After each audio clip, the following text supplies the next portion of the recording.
నమ్మకం ఎంత గొప్పదంటే చరిత్రలో ఎన్నో ఊహకందని అద్భుతాలను ఆవిష్కరించింది. కానీ నమ్మకానికి సరియైన ప్రయత్నం తోడైనప్పుడే ఆ అద్భుతాలు. నీ వంతు ప్రయత్నం చేయకుండా, అంటే నడింట్లో కూర్చొని దేవుడు అంటే కడుపు నిండదు, అట్లాగే చింత చెట్టు కింద కూర్చొని బాగా నమ్మకంగా అర్థించినా కూడా చింతకాయ రాలదా అంటే రాలుద్ది. కాకపోతే అది పండయ్యేదాకా వెయిట్ చేయాలి, లేదా పెద్ద తుఫాన్ రావాలి.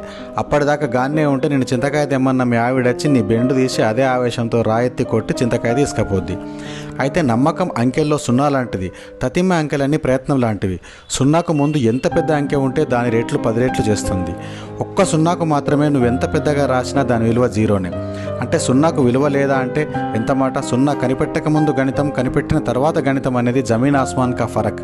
అట్లా నీ తెలివి శక్తి సామర్థ్యాల మేరకు ప్రయత్నించి తర్వాత నీ పరిధిలో లేని అంశాలకు నమ్మకంతో పనిచేస్తే అనుకున్న ఫలితం దక్కుతుంది. అట్లా కాకుండా గుడ్డి నమ్మకాల మీద ఆధారపడితే ఫలితం ఇక పైన చెప్పిన చింతకాయ శాస్త్రమే.